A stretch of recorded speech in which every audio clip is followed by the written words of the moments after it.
kalau selesai makan di pesawat sendok garpu disilang, itu orang Amerika. Kalau ditaruh sendok garpu lurus ke depan gini, itu orang Eropa. Kalau lurusnya miring ke kanan, itu Eropa Timur. Kalau miringnya ke kiri, timurnya Eropa.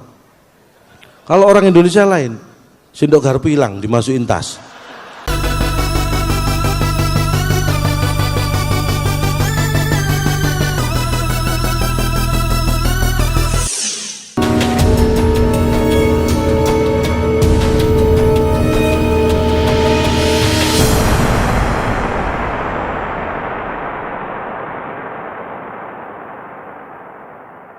Saya Cak Lontong, salam lemper.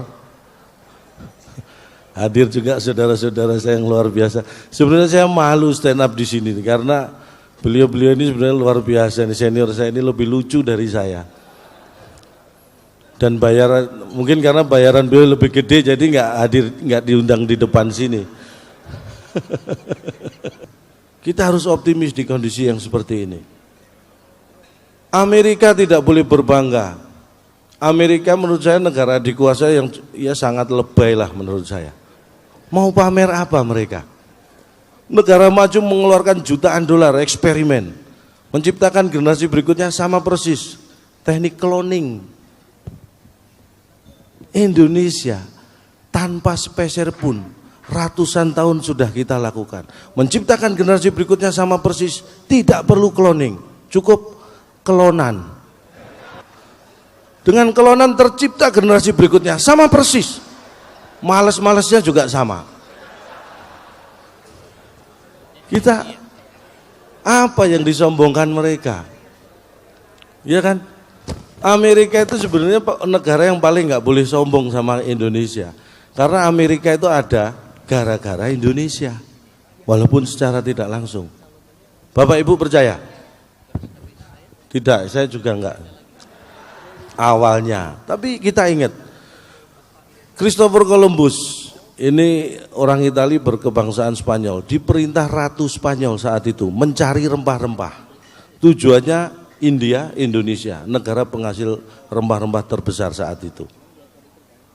Membawa armada dalam perjalanan mencari rempah-rempah kesasar, nemu benua, itulah Amerika.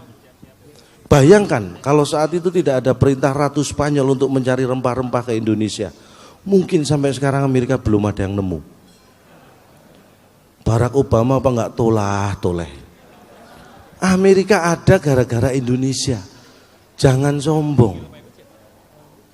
Napoleon Bonaparte jatuh gara-gara Indonesia. Mari kita baca sejarah.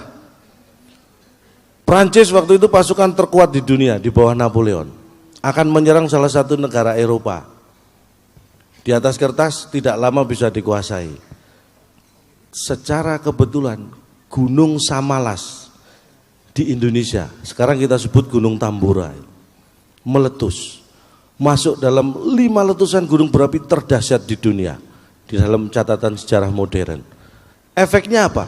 Eropa yang harusnya belum musim dingin tiba-tiba turun salju. Napoleon sebagai penyerang tidak siap menghadapi perubahan iklim yang mendadak. Tuan rumah lebih siap.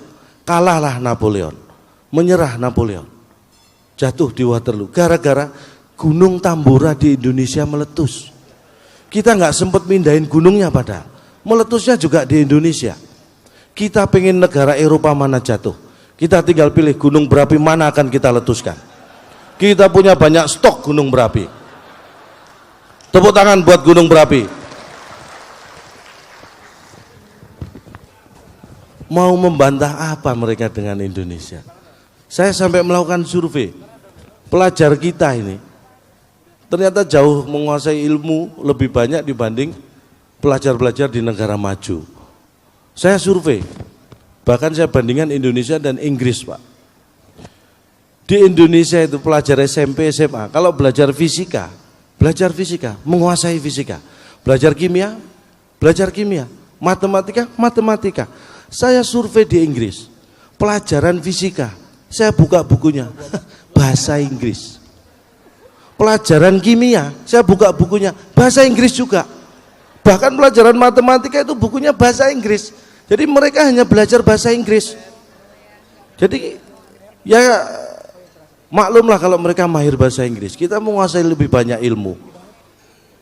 Di Jember, Jawa Timur, anak petani lulusan SMP ini menemukan alat yang nanti alat ini akan digunakan di film James Bond yang berikutnya. Mendapat penghargaan dari Jerman. Ini hanya lulusan SMP di Indonesia. Alat yang bisa menembus pandang dinding sampai setebal setengah meter. Alat itu diberi nama jendela. Itu anak SMP yang menemukan. Bahkan kendaraan James Bond berikutnya menggunakan alat transportasi, penemuan anak lulusan SMP juga di Sidoarjo, anak nelayan. Sederhana memang, becak tenaga surya. Jadi becak disiapkan, orang suruh duduk, surya dipanggil, suruh genjot becak. Becak tenaga surya. Jadi kalau kita pengen, kita hemat BBM, pemerintah tinggal mengeluarkan peraturan pemerintah, bayi laki-laki yang lahir sekarang harus mengandung unsur nama surya. Insya Allah 20 tahun ke depan kita punya banyak tenaga surya buat genjot becak. Sederhana. Indonesia adalah segalanya.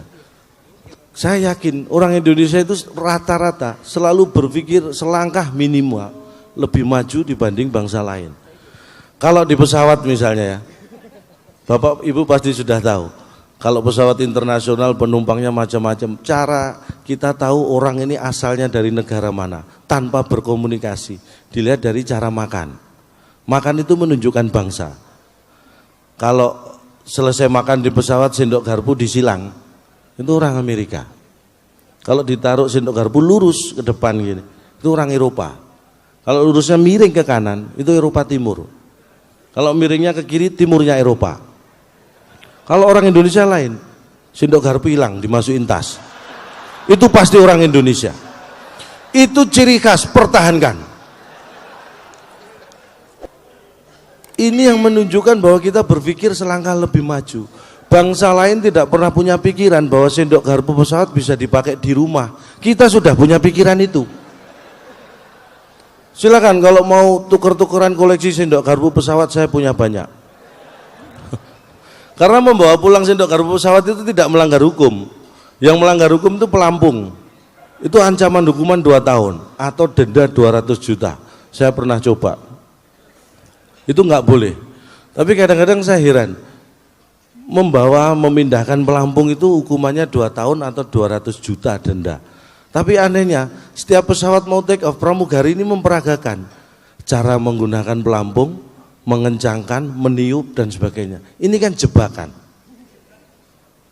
Memindahkan saja dendanya 200 juta. Ini diperagakan cara memakai, ini kan jebakan. Kalau kita ikut-ikutan memakai kan didenda 200 juta kita. Sejak itu saya sadar betul pentingnya asuransi. Karena kalau orang nggak punya asuransi itu denda santunan maksimum kalau terjadi kecelakaan seperti itu sampai meninggal dunia itu 100 juta. Bayangkan orang yang tidak punya asuransi. Kalau terjadi apa-apa di pesawat, dia mikir, kalau saya pakai pelampung, toh pesawatnya jatuh, saya mati, dendanya 200 juta. Padahal santunan hanya 100 juta. Sudah mati punya utang 100 juta. Jadi mending nggak dipakai. Ini yang harus hati-hati. Tapi ini hanya bercanda, jangan dianggap serius. Nah, makanya saya bangga sekali menjadi warga negara Indonesia dan saya yakin karena Anda semua yang ada di sini adalah orang yang sehat. Orang sehat itu indikasinya adalah tertawa. Tertawa itu indikator kesehatan. Orang yang tertawa itu orang yang sehat. Yang tidak sehat itu yang ditertawakan. Jadi jelas mana yang sehat, mana yang enggak sehat. Nah, kalau kita sudah sehat, apa yang bisa kita lakukan? Modal berikutnya sayang. Saya dulu, istri saya itu saking sayangnya sama saya. Awal menikah dulu kalau saya mau pergi gitu, pesannya banyak. Pak, kamu jangan minum-minum. Ya. Jangan main judi. Ya. Jangan main perempuan. Iya. Kan tersiksa saya, Pak. Akhirnya saya cari cara. Kebetulan pas saya berangkat, ada mohon maaf, pengemis gembel. Saya tes. Kamu tak kasih 50.000 nanti kamu minum-minum. Saya nggak pernah mabuk seumur hidup, Pak. Tak kasih 100.000 kamu main judi. Apalagi judi, mending ditabung buat makan Pak. Tak kasih 200.000 kamu main perempuan. Saya nggak pernah main perempuan Pak. Ikut ke rumah, tak kasih 1 juta. Saya tunjukkan ke istri saya. Laki-laki kalau nggak pernah minum, nggak pernah main judi, nggak pernah main perempuan, jadinya gembel kayak ini. Apa pengen punya suami gembel? Itu. Sejak itu saya agak bebas Pak. Memang kadang-kadang istri saya itu keterlaluan. Sering ngiri kayak tetangga itu, saya kan sudah 19 tahun menikah. Kebetulan tetangga itu baru, temanten baru.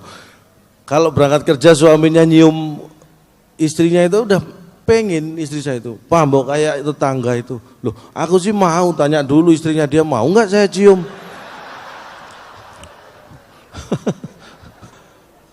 Dan mungkin hanya ini yang bisa saya sampaikan. Mudah-mudahan kurang. Kalau kurang kan pengen nambah. Kalau pengen nambah ada acara kan kita diundang lagi.